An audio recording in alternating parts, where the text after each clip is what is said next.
اعلیٰ حضرت رحمۃ اللہ تعالی علیہ نے اپنی زندگی مبارک میں دین اسلام کے لیے اتنا تو کام کرتے تھے گویا کہ دن رات رسول کائنات صلی اللہ علیہ وسلم کی شریعت کو اجاگر کرنے میں رہتا تھا کہ کسی بھی طریقے سے دن ہو یا رات ہو کوئی بھی ہو میرے مصطفیٰ جان رحمت صلی اللہ علیہ وسلم کی دین کی اشاعت ہو، دین کی تبلیغ ہو، لوگ برائیوں سے بچتے رہیں، دین اسلام کے قریب ہوتے جائیں اور کہے جنت کے راستے پر چلتے جائیں۔ تو اعلیٰ حضرت رحمت اللہ تعالی علیہ کے پاس نا دارالفتہ میں بیٹھا کرتے تھے، تو اور ممالک سے بھی اور اس ملک سے بھی، انڈیا سے بھی اور بہت سارے ممالک سے بھی اعلیٰ حضرت رحمت اللہ تعالی علیہ کے پاس نا خطوط آیا کرتے تھے، خط، جن کا جواب اعلیٰ حضرت رحمت اللہ تعالی علیہ فتوے کی صورت میں دیا کرتے تھے۔ اتنا کام کرتے، اتنی تصنیف، اتنا کام کرتے، اتنا لکھتے، اتنا پڑھتے کہ لوگ دیکھ دیکھ کر حیران ہو جاتے۔ لیکن آخر میں ڈاکٹروں نے پتہ کیا کہا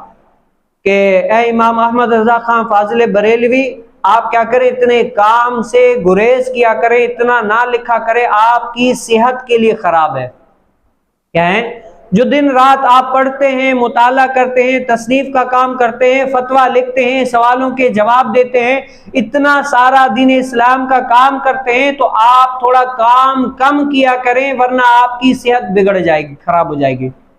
حالانکہ عام انسانوں کو اگر بولا جائے نا بھائی یہ کام آپ نہیں کریں، اگرچہ وہ دین اسلام کا نہیں کوئی اور ہی ہو، تو لوگ کیا ہے چھوڑ دیتے ہیں، دین اسلام کا بھی ہو تب بھی چھوڑ دیتے ہیں۔ لیکن اعلیٰ حضرت رحمت اللہ تعالی علیہ کو جب ڈاکٹروں نے کہا نا کہ آپ کیا کریں، کام کم کیا کریں، تو اعلیٰ حضرت رحمت اللہ تعالی علیہ نے فرمایا کہ چلو میں جو سوالات آتے ہیں فتوے لکھتا ہوں، تو اب میں کیا کروں گا، لکھوں گا نہیں۔ کیا کروں گا؟ لکھوں گا نہیں۔ اپنے محبین، مریدین، طالبین کو کہوں گا کہ وہ سوالات سنائیں، میں ان کا جواب دوں گا، لکھیں گے وہ۔ اب اعلیٰ حضرت رحمت اللہ تعالی علیہ نے مفتی اعظم ہند مفتی رضا خان رحمت اللہ تعالی علیہ اور مفتی امجد علی اعظمی صاحب بار شریعت اور اس طرح اور بہت سارے جو محبین تھے ان کو بلایا کہ جو سوالات آئے ہیں، جو سوالات آئے ہیں، جنہوں نے فتویٰ طلب کرنا ہے، تو آپ کیا کریں، وہ پرچی کی صورت مجھے سوالات بتائیں۔ تو وہ کیا کرتے، سوالات بتائے اعلیٰ حضرت رحمت اللہ تعالی علیہ کو، اے امام احمد رضا خان یہ سوال ہے، یہ سوال ہے، یہ سوال ہے، یہ سوال ہے۔ تو اعلیٰ حضرت رحمت اللہ تعالی علیہ کیا کرتے، وہیں پر بیٹھے بیٹھے کہتے لکھو بھئی اس سوال کا یہ جواب ہے، یہ جواب ہے، اور اس کی جو ہے نا حوالہ دلیل فلاں کتاب میں، اب وہ حدیث کی ہو، تفسیر کی ہو، تاریخ کی ہو یا کسی بھی طریقے کی ہو، کیا ہے اعلیٰ رحمت اللہ تعالیٰ لکھاتے یہ حدیث شریف کا حوالہ فلاں فلاں کتاب میں، فلاں فلاں جلد میں، فلاں فلاں صفحے پر، یہ تاریخ کی کتاب فلاں فلاں صفحہ، فلاں فلاں جلد، فلاں فلاں کیا ہے صفحے پر۔ اسی طریقے سے جو صفحہ، جو ورق اعلیٰ رحمت اللہ تعالیٰ علیہ فرماتے نا، تو محبین مریدین دیکھ کر دنگ رہ جاتے، بعد میں کتاب کھول کر دیکھتے کہ جیسے ہی اعلیٰ رحمت اللہ تعالیٰ نے فرمایا ہے ویسا ہی ہے۔ یعنی اتنا تو ذوق مطالعہ تھا، اتنا تو مطالعہ کرتے تھے کہ آخر عمر تک کیا ہوا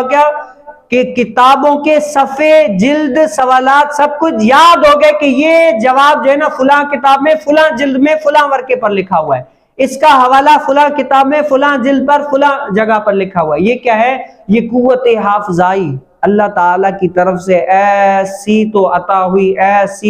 ہوئی کہ لوگوں نے کیا ہے دیکھ کر دنگ رہ کر گئے۔ اور کچھ لوگ اعلیٰ رحمت اللہ تعالی علیہ کو کہتے تھے کہ امام احمد رضا خان فاضل بریلوی، آپ سے جب بھی کوئی سوال کیا جائے نا تو زبان، آپ کا جواب جو ہے نا زبان کی نوک پر ہوتا ہے، کبھی بھی آپ کو یہ کہتے ہوئے ہم نے نہیں سنا کہ ٹھہرو ذرا میں کتاب دیکھ کر بتاتا ہوں، یا یہ مسئلہ فلاں فلاں کتاب میں دیکھ کر تمہیں بتا دیتا ہوں، آپ فوراً جواب دے دیتے ہیں، ایسی قوت حافظائی۔ تو قربان جائیے میرے امام احمد رضا خان فاضل بریلوی پر۔ اعلیٰ حضرت رحمت اللہ تعالی علیہ فرماتے ہیں کہ قبر میں جو ہے نا فرشتے قبر میں وہ سوالات پوچھیں گے، تو قبر میں ان کو بتاؤ کتابیں کہاں سے لاؤں گا۔ وہ جو قبر میں پوچھیں گے نا فرشتے کہ تمہارا رب کون ہے، تمہارا دین کیا ہے، تو یہ سوالات جو تین ہوں گے نا اس کے بارے میں اللہ رب العالمین کے فرشتے پوچھیں گے تو میں قبر میں کتابیں کہاں سے لاؤں گا، اسی لیے کوشش کرتا ہوں کہ زبانی یاد کر لوں۔ ایسی تو قوت حافظ